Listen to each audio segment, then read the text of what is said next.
vast radioactive environment, in the eternal dark of the underground, at unattainable altitudes, Kazakhstan's vast lands attract researchers and explorers.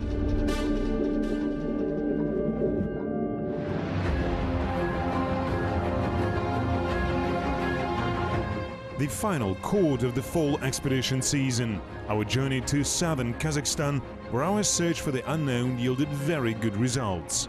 We happened to be among the first witnesses of a unique discovery. Last year there were excavations dedicated to the 550th anniversary of the Kazakh Khanate. They allowed to open the late medieval layers at the citadel and find dwellings of that period.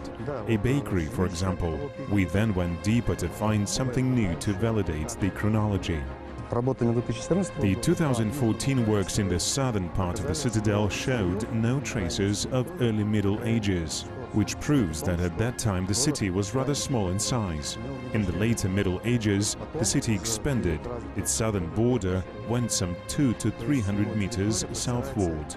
The 15th and 16th centuries, or almost 200 years, were the time of desolation. In the 18th century, the city came back to life. Exactly here, one of Kazakh Khan's, Abulai, organized his headquarters and lived until his very last day.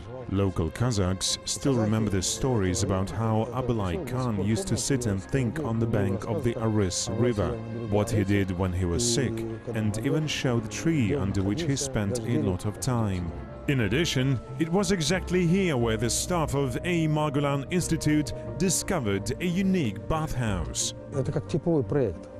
It was like a standard design. Similar ones were built in Iran, in the Caucasus and in Byzantium. After the Mongolian conquest, the Golden Horde adopted a different bathhouse design, the so-called cross-shaped layout. The one that we discovered here is different, so we see an approach shift starting in the 13th century. We found hammams in Otrar, Koilik and other cities, but this is not yet a hammam. 1,000 years affected it much less than the other similar ones found across the country earlier. As of today, we can speak of 5 rooms, including 2 steam rooms, one a bit hotter and the other a bit cooler, designed and built like the Roman thermae, with heated floors and walls. On the contrary, it is shocking to see how only several decades have changed the once prospering settlement of Baijantsai.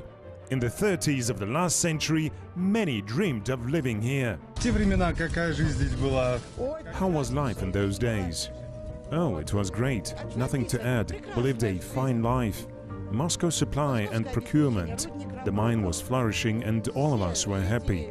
Many people came to visit us. The children then dreamed of becoming miners. There were family dynasties of zinc and lead miners.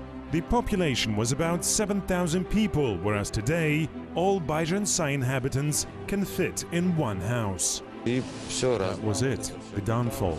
They were stealing and selling metal. It was over for the settlement. All you can do here now is keep cattle. No other way to survive.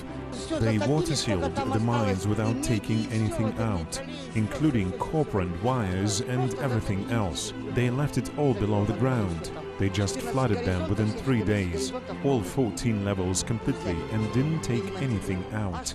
There are sure a lot of tunnels, both sub-levels and tunnels, and 14 levels, as I mentioned before, with 45 meters between every 2 of them. Can you imagine that?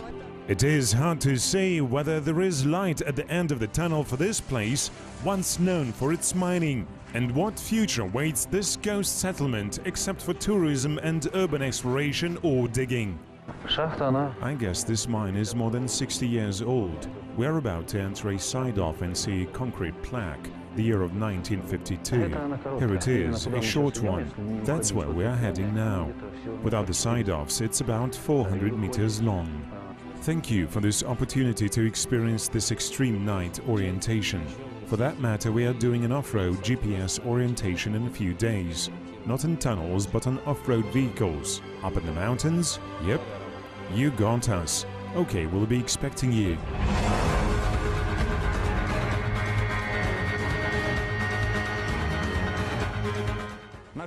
Our filming crew was invited to a GPS mountain orientation competition. By the way, this is not the only interesting event taking place in southern Kazakhstan. In the back you see the unfolding of the Kazakhstan Sport Tourism Championship among juniors and teenagers from 6 regions of the country. Mind you, it is late fall, November.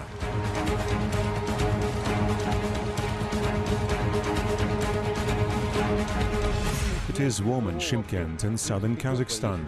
Some participants are from Aktobe and Astana. It is below zero there already and people are enjoying ice and snow. Here we're still wearing shorts. Warm weather is an important but not the key factor of holding the competition here. The gorge of Mashat is a long-time attraction for tourists, mountain climbers and other adrenaline junkies.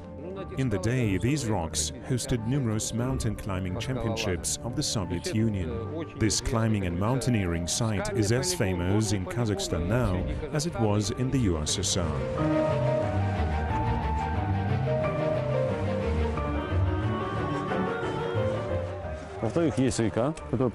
Secondly, there is a river here which allows holding water tourism competitions. The trees make it possible to build zip lines and hold hiking competitions too. Bike tracks are usually organized a little higher in the gorge. Mountain-related sports are of course in the center of this competition, as mountain tourism has been and continues to be a sort of Kazakhstan's specialty. There are a lot of mountains in southern Kazakhstan, Almaty and Akmola regions, say in Borovoye. This makes alpine trekking our field of expertise, as opposed to Russia, where they focus more on conventional hiking. What are the competition rules for young sportsmen and sportswomen who are only starting on their way to the tourist Mount Olympus? It's based on the individual race principle. A participant performs various tasks accompanied by a judge. For example, conquers a conditional mountain saddle, or ascends a pretty smooth cliff using a rope, an ascender and other tools. The judges take time. This one is 20 meters high and it doesn't sound too awful at first. For comparison, it is roughly the height of a 6-storied building that the guys are climbing. Without any shadow of doubt, the task is a mere trifle for professional athletes. This rock is called the alphabet, as it is used by the youngest ones. This is where we hold children competitions. The level of our competition is second adult, but in some tournaments our children get first adult levels results too. Here the maximum they can get is second adult tier. A lap of second or third complexity grade must have 2 or 3 climbs. Summiting a cliff is only one part of the puzzle. Each participant needs to perform an improvised traverse to prepare him or herself for descent and rappel from the sheer cliff. It is all timed. The maximum time for this lap is 7.5 minutes. Those who exceed the maximum time are disqualified from the lap. Competition is not only about fighting for places and medals. Here each participant undergoes perhaps the best training he or she can get. Strong competitors, new reference points and the natural landscape, which is also rather important. Such tournaments are held across the country, in Aktobe, Astana, Taldy, Kurgan, etc. But not all tourists get a chance to smell the rocky gunpowder of the native land, as Kazakhstan is truly vast. The cliffs that we usually go to are located about 150 kilometers away from Astana. So we either go there or have to train on artificial climbing walls in the city. No mountains in Astana, unfortunately, to train in natural conditions. In our mountains we have routes up to 4th complexity rating all class, and thus we are able to organize mountain hikes of corresponding level. As to water tourism, it is not so popular, but we have the Ugam River 4th complexity category and the Aris River 2nd complexity category. The double canoe speed race takes place on the Aris River in April with 10 to 15 teams competing for 2 days. The total race length is 70 km.